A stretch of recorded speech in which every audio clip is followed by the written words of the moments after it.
Trading. This is our daily market update where we take a look at the currencies and markets such as the Eurodollar, Bitcoin, DAX 30, gold, and crude oil prices. And my name is Alejandro Zambrano. Now this is the live trading room, and we produce this update here at 9 a.m. London time, Monday to Friday. And before we start, as always, I need to stress that trading financial markets is unfortunately risky, and there's a genuine risk that we'll lose all of our invested money. So please bear that in mind before you start trading. I think the best thing is really to click here on risk disclosure statement if you are on the website. If you're not on the website, do visit tradecaptain.com to read more about the risks involved, and of course to learn more about the markets. So let's begin, and we're going to begin with the euro. So this is the euro versus the USD. Now the market, as you know, is short-term bullish.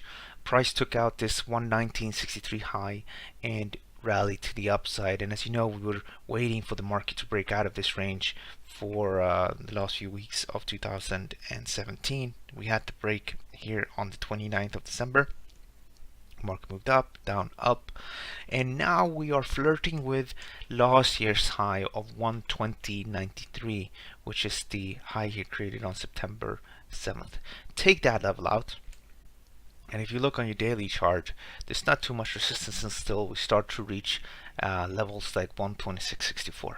Obviously on the way there is some short-term resistance levels to take into account, like the 22.46 level and the 23.62 level, and then hopefully this move is going to end around 125.64. So my game plan here is just three options really. If you're trading short term, and traders that bought here, they're probably booking some profits here, and then they might look for a little bit of a pullback. Maybe goes down to maybe 19.95 or 19.50, and then I suspect traders are going to look to go long here again, and I suspect stop loss orders going to be placed around 18.82. It could be placed a little bit lower if you wanted to, maybe at 18.45 at the actual low, but pretty much down here I suspect traders are gonna go long, and then up again, try to challenge this high once again, and then the alternative is that we just take out the high here. Now what I do like with this whole scenario, guys, which I've been telling people that follow my analysis closely, is that if one is already long with the setup here, then I think it could be interesting to potentially add to that long position here, and then see how far this goes. Because if we take out this level, the market can continue to head to the upside. As well, if you watch things like the euro dollar, the pound dollar, that is bullish as well. And maybe, because both the euro dollar and the pound dollar going up higher, we can have potentially a nice move. As well, on tradecaptain.com yesterday, I did publish some levels to watch for the dollar index.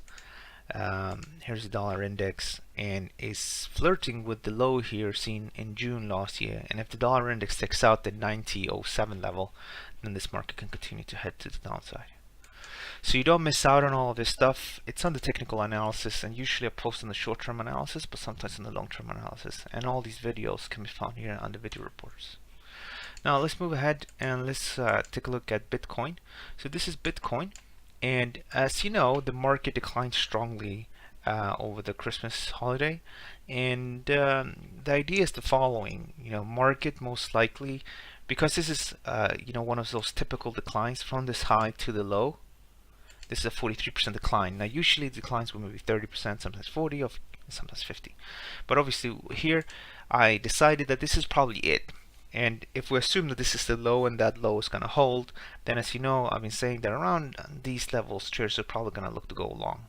So far, we said, look to turn bullish from around 14,000. So you can see that we're up a bit here, and the market is now trading slightly above this downtrend. And I don't necessarily think we have out of the woods yet, but it does look like it. Obviously, the market could easily move down to support. But I suspect this could hit to the upside, and as long as it's trade above 11,132, then I'm gonna be bullish. Here's the price of crude oil. Here, as well as you know, I've been bullish. I said, take out these highs here. This market could head to the upside. We're up very nicely here. And if you look at the daily chart, you'll know that around 61, 61.83, you have a massive daily, several daily highs from 2015. I think it could be quite of a struggle to actually, for the market to take out that high. However, though, the conditions are there. We have strong growth in the US.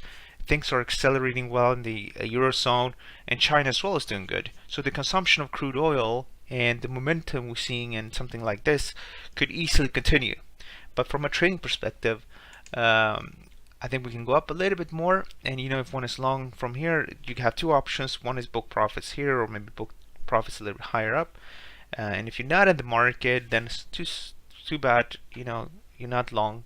And I think at that point you need to wait for some sort of a decline, maybe to 59, 85, 50, and then from these levels, I assume the market's gonna try to bottom out and head to the upside again. And I'm gonna remain bullish as long as you trade above 57, 56, which is level down here. Here's the price of gold, which is doing very well. Moving to the upside, obviously took out some of the stop loss orders here, and now starting to slow down a bit. I think here that it's gonna be difficult to make anything out of this right now. To be honest, I don't know what's gonna happen. Obviously, it's kind of following this kind of short-term sort of move, and if that's the case, then maybe we'll go long on a dip. But I don't really like it, and I would just wait. To be honest, let's see over the next few days and so what's gonna happen. If you think this is going to go up, then maybe focus on the Aussie dollar, but you do need some sort of a pullback there, maybe 50 pip, 60 pip or so before looking to go long again. I think that could be a better option. Finally, here's the German DAX, and the German DAX is tricky. Tricky because the S&P is moving up nicely. I had some good ideas on that over the last few months and weeks, and it's usually buy a dip in the S&P, it works out great, right? Because it was such a strong uptrend. Here, because of the euros gaining, the market is not as confident, and we're seeing the market move down. And as you know, I had a bullish view and got stopped out when we traded below 13,000 on the 28th of December. The market moved to the downside, tried to take out this low, and maybe it's gonna bottom out here, but I suspect it's gonna go up a bit maybe, and then eventually go to the downside. But I wouldn't touch this right now. I don't think it makes sense to trade it. I have a feeling that maybe we can buy, but we'll probably be buying down here, maybe around 12,400. And then because you have the uptrend here, you get the major low. Maybe this is gonna be a better option. Now, what's up with the economic calendar of the day? You got the ISM Manufacturing Index. It's a nice indicator that gives you an idea of the economic momentum of the United States of America.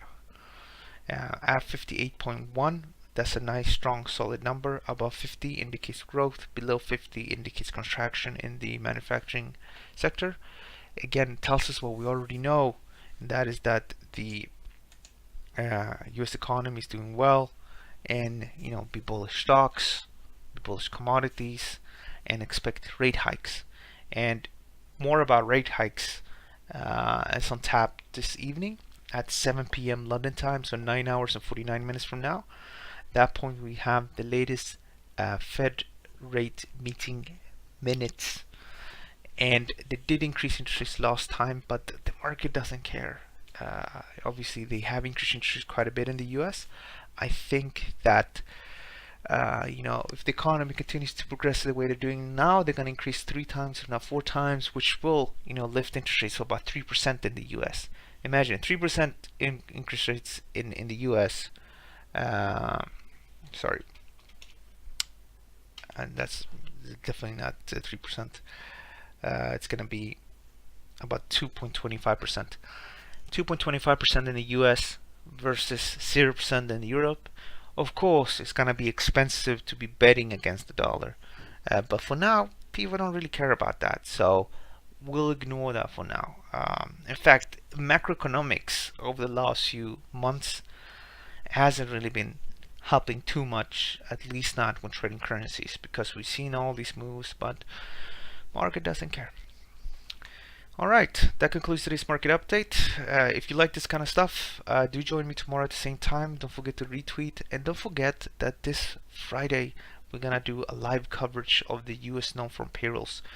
Big market mover most of the time. You sign up once and you'll have access to US NFP, US retail sales, Bank of Canada rate meeting, and on January 29th, coverage of the PCE inflation report in the US. Have a great day, guys. Let me know if you have any questions. You can reach out via AlexFXOO. Here's my Twitter handle. Have a great day.